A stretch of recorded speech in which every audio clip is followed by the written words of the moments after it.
Hello my friends and welcome back to Chess with Konstantin. Today we are going to be discussing yet another absolute masterpiece from our favorite attacking hero Rashid Nezhmetdinov. And this game was played in the 7th Soviet Championship in 1947 against a master named Suyetin. So Rashid was white, and the game was in the Sicilian defense, one of my favorite attacking opening systems. So it started with pawn to e4, and then we have pawn to c5. This is the normal opening of the Sicilian defense. Then knight to f3, and many people nowadays play pawn to d6 right away. But at that time it's perfectly fine to also play knight c6. Then we have d4, c takes d4, and knight takes d4. This is all typical of the Sicilian. And now knight f6, knight to c3, and black finally plays pawn to d6. So the point of the Sicilian defense is that by creating a semi-open file on the c file, black intends to put the queen or the rook on this file, and very often black will also play pawn to e6, creating this nice hedgehog structure in the middle.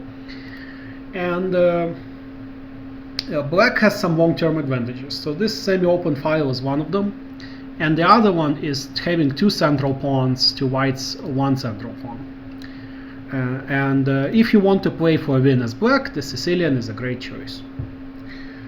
So now, if you've been watching the channel, you can tell that what the next move will be, and the next move was in fact bishop to g5.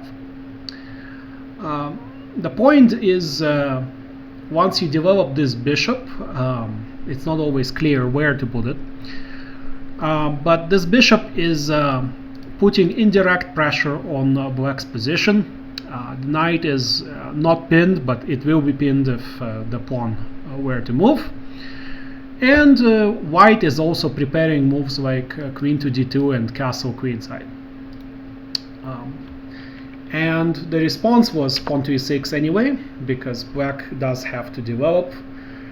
And, you know, bishop g5 doesn't win the game for white, even though white is slightly better. But if black plays conservatively and doesn't overextend, for example, bishop to e7 and castle, then black will have a very good game and will have excellent chances in the endgame. But the game continued bishop to c4, putting indirect pressure again on black's position, and possibly intending to sacrifice this bishop for one of these pawns later on. And black responded with move a6. Now a6 is a mistake here.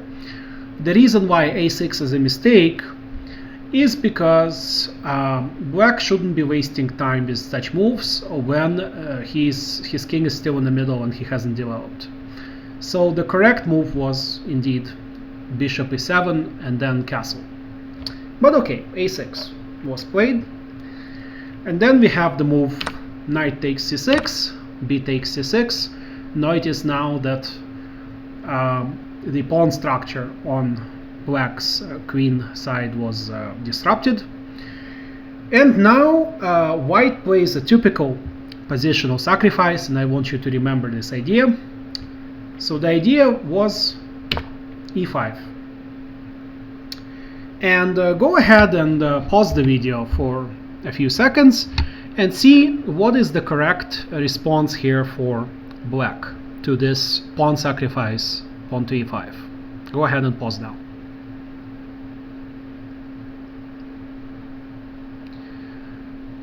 Welcome back. So if you found the correct move, good job. The correct move here is, drum roll please, queen to a5, pinning this pawn, so white cannot capture e takes f6 because the bishop will be captured. And why not just capture the free pawn? Well, if rather than playing queen a5, if black instead took this pawn, then I'm sure many of you would play queen captures d8, but that wasn't the point of the sacrifice.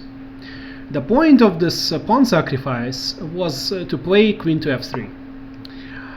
And the idea is that now, because the pawn has been doubled, there is no d5 in response to queen f3. The queen is threatening queen takes c6 with check. And the idea is that this doubled pawn will be vulnerable and will later be recaptured. So one response here to queen f3 is pawn to e4. But pawn to e4 doesn't work. And the reason why that doesn't work is simply knight can capture on e4 with now a triple attack on this f6 square. And queen to a5 check also doesn't work because you just play c3 here. You just block. And you might think, well, Konstantin, if knight takes knight, queen takes knight, and queen takes bishop, isn't that winning a piece? Oh yes, this tactic is indeed possible, but it doesn't work because if knight takes e4, then just queen takes e4, and now capturing this bishop is not possible because the queen will capture on c6 with check, and the rook will be hanging. So this is the reason why in this position the move pawn to e4 didn't work. So instead, after queen f3, black would have to play something like bishop to d7, but then white will simply castle queenside with a very active attack on this bishop, and in the next few moves white will double and or triple up on this d file and just have a very strong attack. So for example, if bishop e7, then just capture the bishop, bishop takes, and then rook d3, and then the other rook will come in. So like queen to c7, rook hd1, and then after rook d8 you have now knight to e4, and this is just a completely devastating attack, threatening knight to d6 with check, forcing the king to lose its castling abilities, and also threatening the bishop on f6, with threatening to win a pawn with a devastating attack. So black would have to play bishop e7, then you have bishop d6 check anyway, and after bishop captures and rook captures, now castling is not possible for black, because if black were to castle here, then you just have queen to d3, setting up Alechin's gun. This is called Alekhine, or Alechin's gun. You have both rooks and the queen attacking one piece, and there are only two defenders. So this will be quite devastating for black, and in this position white is just better. So after, for example, king to e7, maintaining the defense of this bishop, then just queen g3 with a double attack on both of these pawns. And the point of all this is that you don't have to be able to calculate all this over the board. You just have to understand that this positional sacrifice is temporary. White gave up this pawn, but if black captured the pawn, then white has the initiative, and eventually white will recapture this material and have a better position. So this is what was the point of this move e5. And rather than going through all these complications, rather than capturing this, black knew that capturing was not a good idea and simply played brilliant move, queen to a5, and this is very nice defense, because if now white plays e takes on f6, then this bishop is simply hanging, and you're not afraid of white capturing here, because you will simply get a very nice open file for both your rook and your bishop, open diagonal for the bishop. So black is not afraid of this. So after the move queen to a5 was played, rather than capturing with the pawn, Rashid captured with the bishop, and of course you have to capture with the pawn, otherwise you'll be down a piece. And then we have the very nice move e takes d6, kind of maintaining the pressure in the center. Now bishop e7 is no longer possible, and notice that black's king is now stuck in the middle of the board. So black plays queen e5 check, king to f1. White's king is also stuck, but white's king is quite safe actually on f1. And now black played queen to d6. The idea is very simple. So you're capturing the pawn, but you're offering the queen trade. And a queen trade would be very favorable here for black, because black has a pair of bishops. And if we go into the endgame, if we start trading off heavy pieces like the queens, then this pair of bishops is actually going to be much stronger and superior to white's bishop and knight. So while the queens are on the board, actually the queen and the knight is a very powerful combination, because the knight can look at squares that the queen doesn't immediately attack. But after the queens are off the board, then this knight becomes worse in the endgame. You would rather have a pair of bishops than a bishop and a knight. And that was the point of queen takes d6. But of course, Rashid Nezhmetdinov did not capture this queen. That would have been a terrible idea. Instead, he simply played queen to f3 with an indirect pressure along this long white diagonal, and also threatening to recapture lost material on f6.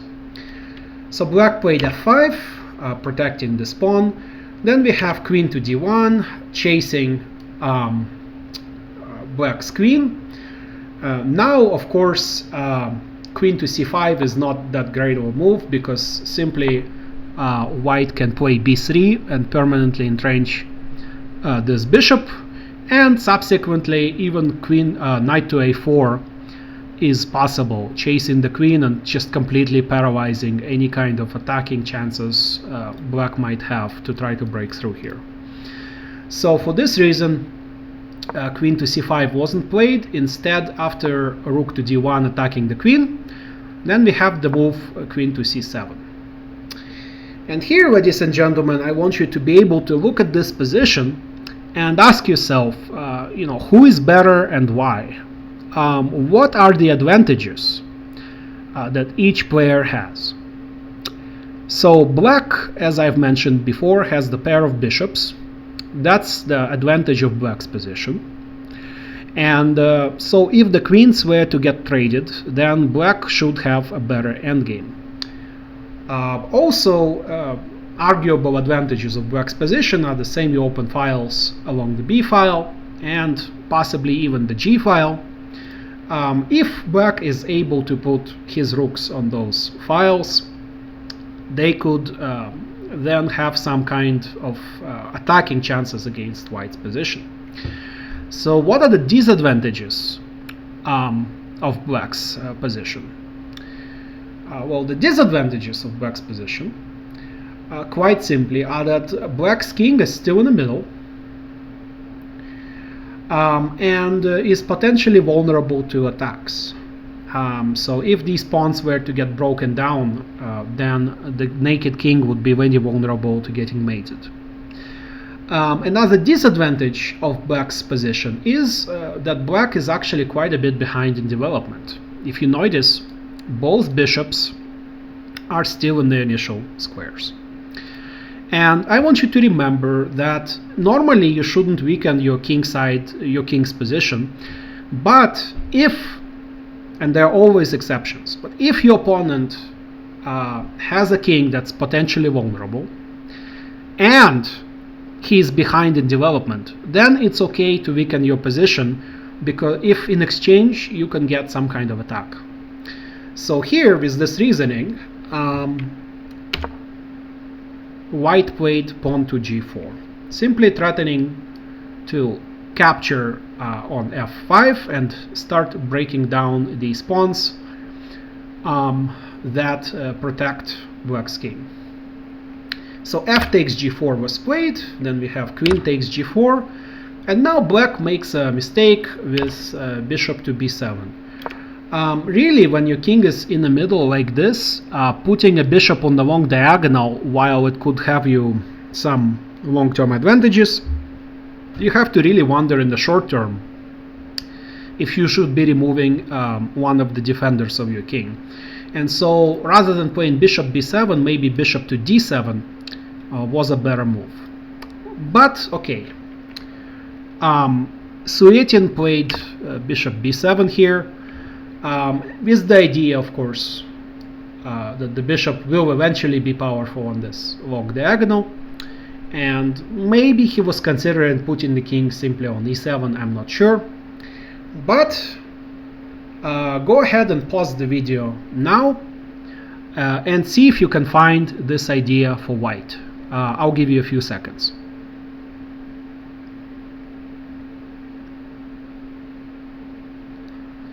Welcome back. If you found it, congratulations, you can play like a grandmaster.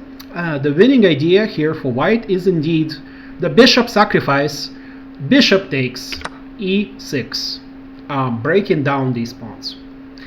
And f takes e6 was of course played, otherwise you are behind the piece. Then we have queen takes e6.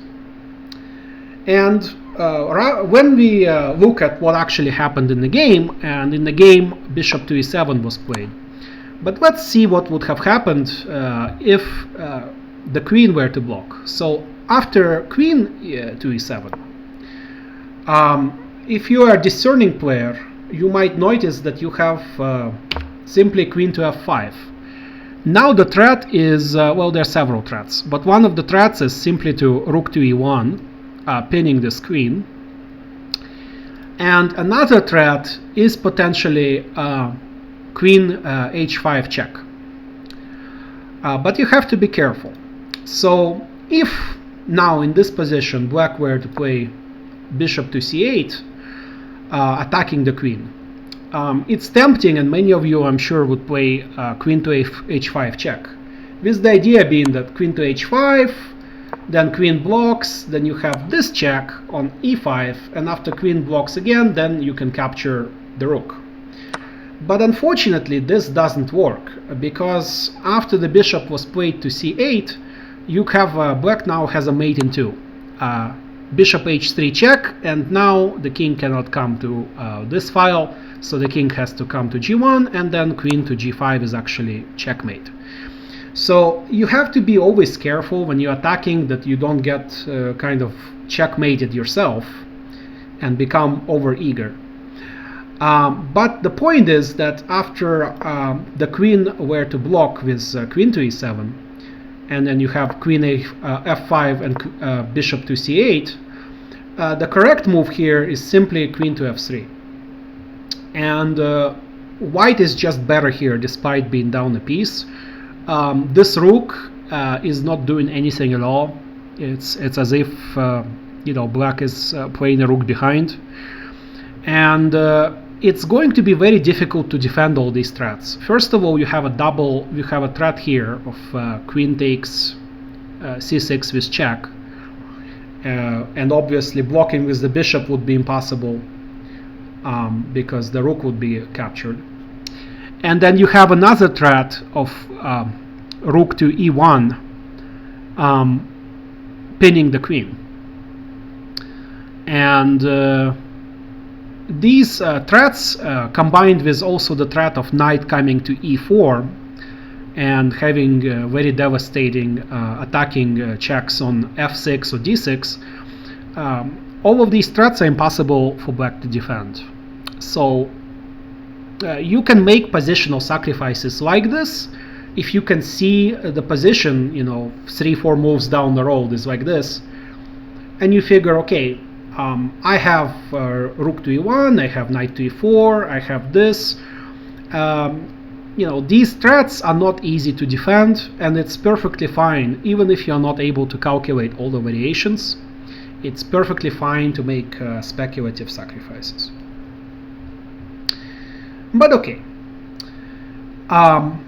this was the reason why queen to e7 wasn't played. Maybe black was afraid of the ideas behind rook to e1. So rather than blocking with the queen, actually black blocked with the bishop here. And the game continued knight to e4, very aggressively threatening these checks. And it's not really possible to stop these checks either. So black continued with bishop to c8, chasing the queen, but now we have knight to f6 check. Of course, the knight cannot be captured because of the spin on the king. And after king to f8, then I want you to pause the video for the third puzzle of the video and see if you can find the winning idea behind white's attack in this position. So I'll give you a few seconds.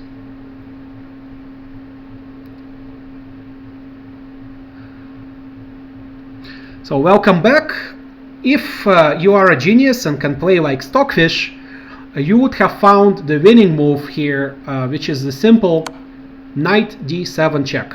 The idea behind knight d7 check here is there are no good responses for black. So for example, if black comes to g7, then simply queen captures the bishop, so that's not a serious response. The knight cannot really be captured, because if, for example, queen takes d7, then the queen is lost.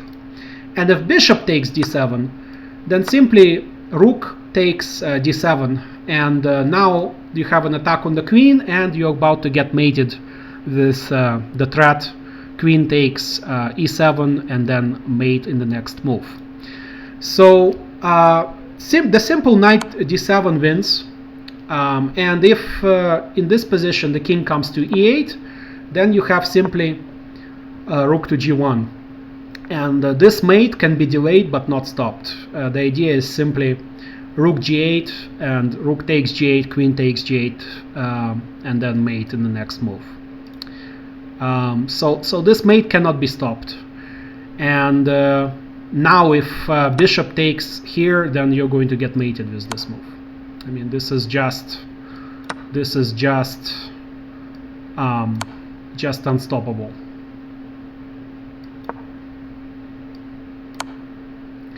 And you're just going to get mated.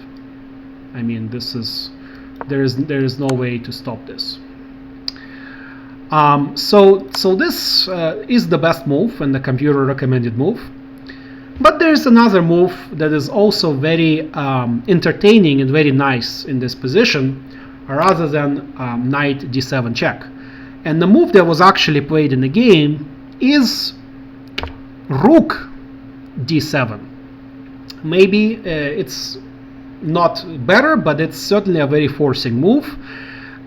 You have a very clear threat of queen takes e7. And now the fourth and final puzzle of this video. Can you pause and find the only defensive move in the entire position for black that saves the game for black in this position after rook d7? And I will give you a few minutes again.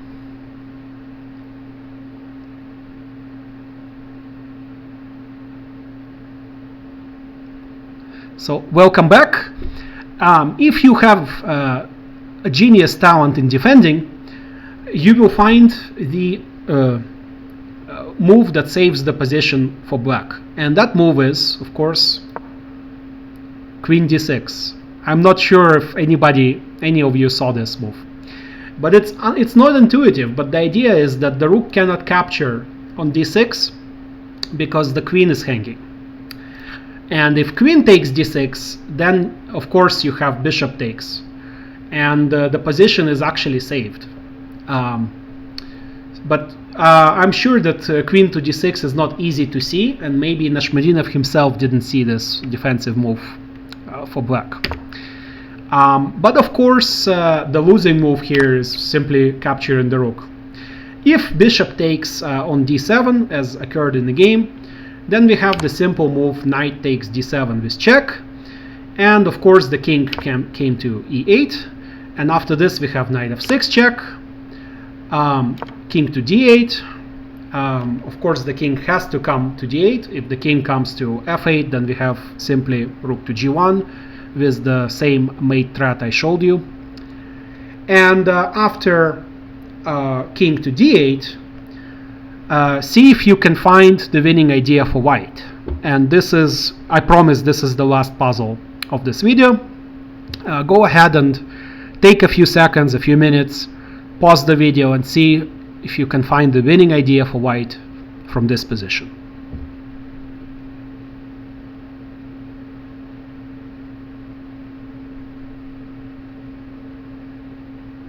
Welcome back. The correct idea, of course, is the simple move king to e2. It's a seemingly quiet move, but the idea is very simple. White's king is stuck in the middle.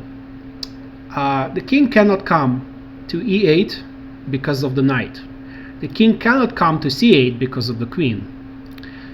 And after king to e2, if black were to capture this knight, then not just the threat of recapturing with the queen, but even the threat of rook to d1 check leads to an unstoppable mating situation.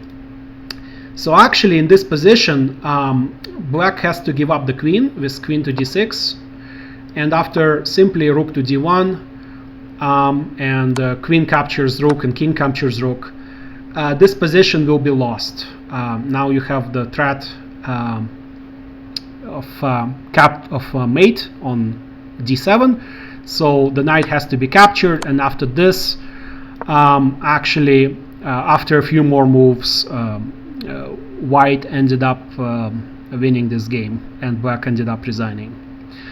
So this was the point. I hope you enjoyed this instructive Nezhmetdinov game with 5-hole puzzles in it.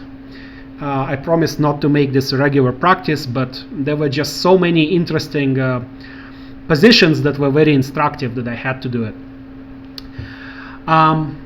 But yes, I hope you enjoyed it. I will see you next time for more attacking chess. Have a fantastic day, and Konstantin out.